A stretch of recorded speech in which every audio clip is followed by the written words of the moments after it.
நேயர்களே, இன்றைக்கு cut and ரைட்டுக்காக Sufiyan யார் வெற்றி பெறுவார் என்பதை தாண்டி நாம் ஒவ்வொரு நாளும் புதிய புதிய செய்திகள் நமக்கு வந்திருக்கிறது.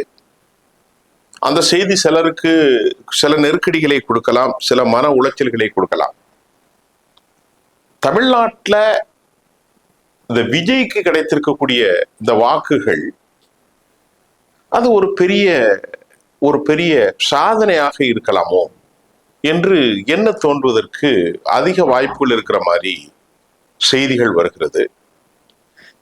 சென்னையில கிட்டத்தட்ட 33% அளவிற்கு அவருக்கு வாக்குகள் கிடைக்கலாம்.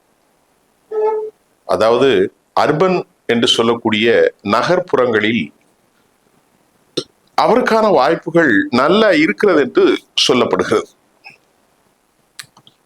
காங்கிரஸ் கட்சியினுடைய தலைமை பொறுப்பில் இருக்கும் செல்வ பெருந்தகை நீக்கப்படுவதற்கு காரணம் ராகுல் காந்தியினுடைய திட்டம் என்பது விஜயோடு தான் கூட்டணி. ஆனால் அதை இவர் திமுகவுக்கு சாதகமாக செயல்பட்டார். அடுத்து திமுகவை விட தமிழ்நாட்டில் ஒரு புதிய கூட்டணி அமைக்க வேண்டும் என ராகுல் திட்டமிட்டிருக்கிறார்.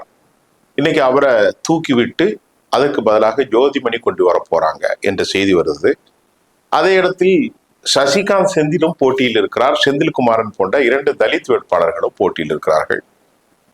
கார்த்திக் சிதம்பரம் இவெல்லாம் நிறைய பேர் போட்டியில் இருக்கிறார். டாக்டர் செல்லகுமார் என்றெல்லாம் சொல்லப்படுகிற, அதை விட்டுருங்க.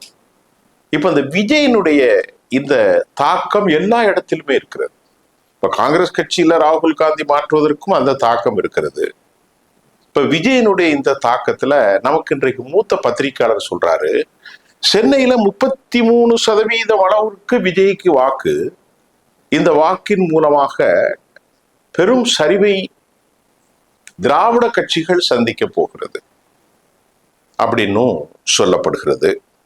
ஒரு பக்கம் திராவிட முன்னேற்ற கழகம் ஆட்சி அமைப்பதற்கான வேலைகளை ஆரம்பித்திருக்கிறார்கள்.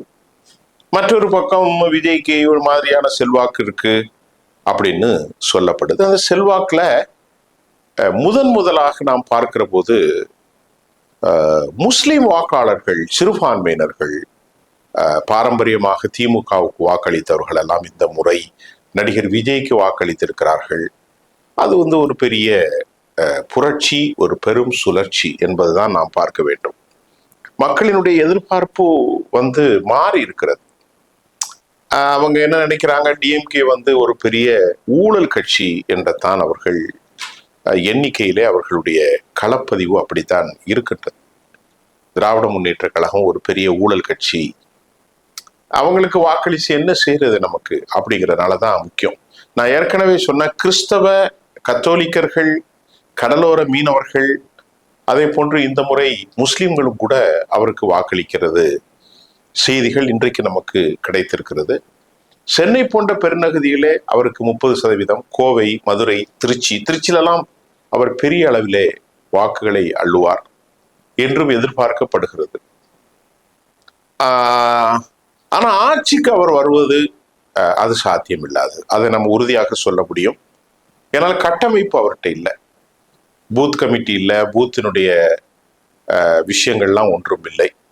கட்சியில ஒரு பேருபகாரம் பெற்ற தலைவர்கள், பேச்சாளர்கள் யாருமே இல்லை.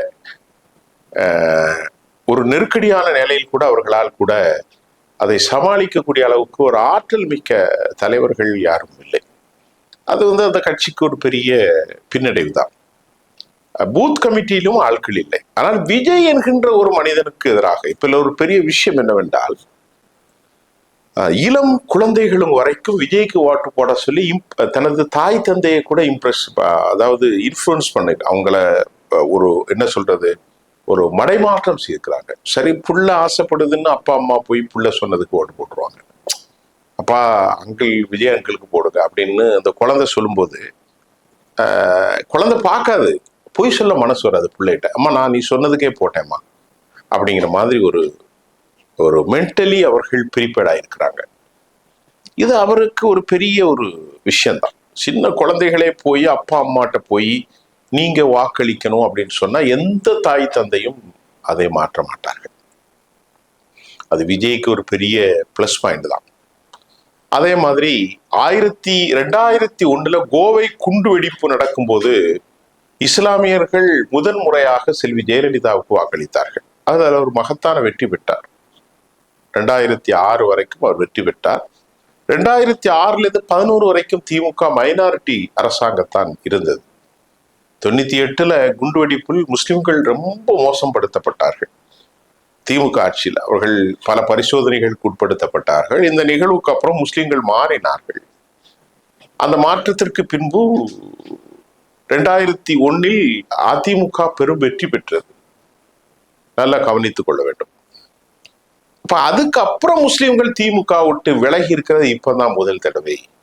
கிட்டத்தட்ட 30-40 விழுக்காடு இஸ்லாமியர்கள் வாக்குகள் சென்றிருப்பதாகவும் நமக்கு தகவல்கள் வந்திருக்கிறது. அது ஒரு கன்ஃபர்மேஷனான ரிப்போர்ட் தான். ரொம்ப கன்ஃபார்மாக முஸ்லிம் சமூகத்தில் ஒரு பெரிய அறிவியல், ஒரு நல்ல அறிஞர், ஒரு நல்ல கல்வியாளர், எழுத்தாளர், பெரிய ஆள், அவர் நல்ல புலமை வாய்ந்தவர், அவர் தான் என்கிட்ட இப்போ சொன்னாரு.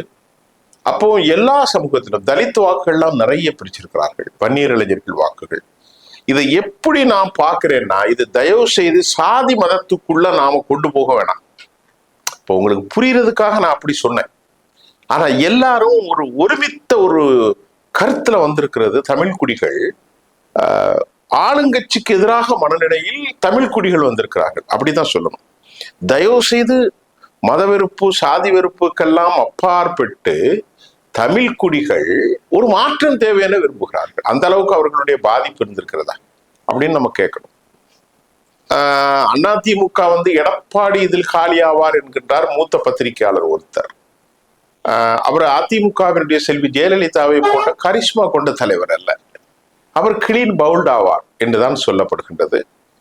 ஆனாலும் அதை தப்பி தவறி திமுக ஆட்சி அமைத்து விடும் என்றும் சொல்லப்படுகிறார்கள். அதனால எல்லாரும் ஒரு கருத்தை சொன்னார்கள், விஜய் ஆட்சி அமைக்க மாட்டார், பெரிய வாக்குகள்லாம் அவர் பெற்றாலும் ஆட்டத்தை கலைத்துதான் விட முடியுமே தவிர அவரால் ஆட்சிக்கெல்லாம் வர முடியாது அப்படிங்கிற கருத்தும் ஒரு எக்ஸிஸ்டிங் ப்ராசஸா இருக்கு. அதாவது எக்ஸிஸ்டிங் இன்டென்ஷன், அதாவது இருப்பில் இருக்கும் மனநிலைகள் அல்லது அது சம்பந்தப்பட்ட செயல்பாடுகளாகத்தான் இருக்கு. அப்ப எல்லாருக்குமே ஒரு கருத்து தெளிவாக தெரிகிறது, அதுல நமக்கு மாற்றமும் இல்லை. ஆனால் இங்கே நாம் பார்க்க வேண்டியது, சிறுபான்மையினர்கள் வாக்கு உடைந்தால் அந்த வாக்கு யாருக்கு பாதிப்பு ஏற்படுத்தும்? அது திமுகவுக்கு தான் பார்ப்படுத்தும். முஸ்லிம் வாக்குகள் 30%, கிறிஸ்தவ வாக்குகள் ஒரு 50%, ஆக மொத்தத்தில் 80. அதை நீங்க டிவைட் பண்ணி பார்த்தா ஒரு 45%, 40%த்திற்கு மேல் அந்த ஓட்டு விழுகிறது. 40% ஓட்டுங்களும் போது 15%இருந்து பார்க்கிற போது, அதாவது 15 இருப்பது நீங்கள் பார்த்தீங்கன்னு சொன்னா 1.54, ஒரு 6% வாக்குகள் இவருக்கு விடுது. அப்ப டிஎம்கேக்கு அது செட்பேக் தான். நான் நேற்று ஏற்கனவே சொன்னேன், 6% வாக்குகள் கிறிஸ்தவர்களிடமிருந்தும் முஸ்லிம் மைனாரிட்டி விடுகிறது. தலித்துகள்கிட்ட கண்டிப்பா கூட வரும், இந்த முறை நிறைய வரும். இப்படி எல்லாருடைய வாக்குகளும் வருகின்ற போது அவர் ஒரு பெரிய அளவுல வாக்கு உடைப்பாளராக, வாக்கு சிதறலடிப்பாராக, அவரால் யார் சிதறியது, யாருடைய காணாமல் போனார்கள், யாருடைய எதிர்காலம் பூஜ்யமா போனது என்றெல்லாம் தெரியாது. ஆனால் டிஎம்கே ரொம்ப கஷ்டப்பட்டு ஆட்சி அமைப்பார்கள் என்றும் தகவல்கள் வருகிறது. செங்கலை உருவதற்கு பாஜக முடிவு செய்யலாம், அதிலும் நமக்கு சந்தேகம் இல்லை. திமுக 90 இடங்களில் வரும், அப்படித்தான் சொல்லுகிறார்கள். அதிமுக ஒரு 70, 80, 90 இடங்களில் வரலாம், மீதி இடங்களில் ஆட்டத்தை கலைக்கலாம். அப்படி இல்லைன்னா டிஎம்கே கொஞ்சம் கூட வரலாம், 130, 140 வந்தால் அதிமுக அப்படி இப்படின்னு வரலாம் என்றும் சொல்லப்படுகிறது. இப்ப வேற யாரும் இல்லை, இதுல நிறைய பேருக்கு வாழ்வு இழந்து போவார்கள். எல்லா இடங்களிலும் எல்லாரும் பாதிக்கப்பட்டிருக்கிறார்கள். இதை நாம முஸ்லிம் இளைஞர்கள், வன்னியர் இளைஞர்கள், நாடார் இளைஞர்கள், தலித் இளைஞர்கள், முக்குளத்தூர் இளைஞர்கள், கவுண்டர் மக்கள் அப்படியெல்லாம் பார்க்க தேவையில்லை. தேவேந்திர குல வேளாளர்கள், விஜய்ங்கிற ஒரு சினிமா நடிகருக்கு ஒரு கவர்ச்சி வந்திருக்கிறது. அந்த கவர்ச்சியின் பால் இளைஞர்கள்லாம் போயிட்டாங்கன்னு தான் பார்க்கணுமே தவிர இதை மத அடையாளத்துக்குள்ள கொண்டு வர முடியாது. ஆனா எப்போதும் எந்த சினிமா கவர்ச்சிக்கும் திமுக கிட்ட நிக்காது. ஆனால் இந்த முறைதான் முஸ்லீம் இளைஞர்கள் மாறி இருப்பது பெரிய விஷயம். அவன்லாம் கொள்கையில பார்க்கப்பட்டவன், அப்படியெல்லாம் மாறி ஓட்டு போட மாட்டான், கரெக்டா போட்டிருக்கான். கிறிஸ்தவர்கள்ல கத்தோலிக்கர்கள் ஏற்கனவே நான் பலமுறை சொல்லிட்டேன், கத்தோலிக் கிறிஸ்தவர்கள் கடலோர கிறிஸ்தவர்கள் எல்லாம் நன்கு சிறந்த முறையில் அவருக்கு வாக்களிப்பார். ஏன்னா அவர் ஒரு கத்தோலிக்க கிறிஸ்தவர். மீனவர்கள், இஸ்லாமியர்கள், கிறிஸ்தவர்கள், தலித்துகள், ஏனைய இடைநிலை சாதி மக்கள் எல்லோரும் பெரிய அளவுல வாக்களித்திருக்கிறாகத்தான் நமக்கு செய்தி வருது. போட்டி ஆட்டத்தை கலைப்பார் என்று சொன்னார் அந்த பத்திரிகையாளர். ஆட்டத்தை கலைக்கின்ற போது யார் இதிலே காலியாக போகிறார்கள் என்பது நமக்கு தெரியவில்லை. அடுத்த கட்ட தமிழ்நாட்டின் அரசியல் நடிகர் விஜய் வர்சஸ் திராவிட முன்னேற்ற கழகம். அதுதான். அதிமுக காலியாகி விட்டது கிட்டத்தட்ட. இந்த காலியாகிறதுக்கு மிக முக்கிய காரணம் பழனிசாமி என்கின்ற ஒரு மாபெரும் ஒரு மோசமான அரசியல்வாதி. இவ்வளவு பெரிய கட்டமைப்பை காலி செய்த பெருமை அவருக்கு உண்டு, அப்படிதான் நான் நம்ப வேண்டியிருக்கின்றது.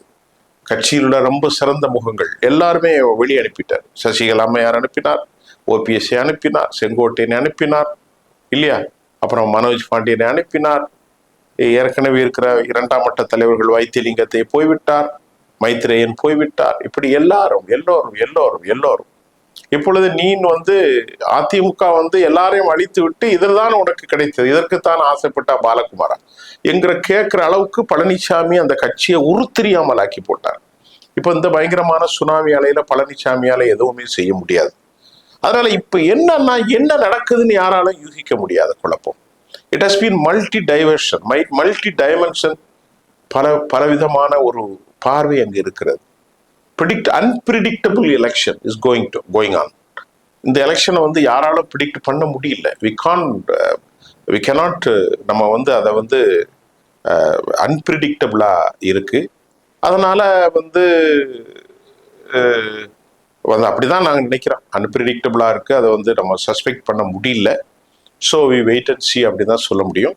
நாளை 29ஆம் தேதி வருகிறது. அதற்கு பிறகுதான் உண்மையான நிலவரம் வரும். நாளை மாலைக்கு அப்புறம் நான் உங்களுக்கு பல புதிய செய்திகளோடு சந்திக்கிறேன். நீங்க சப்ஸ்கிரைப் பண்ணுங்க ப்ளீஸ்.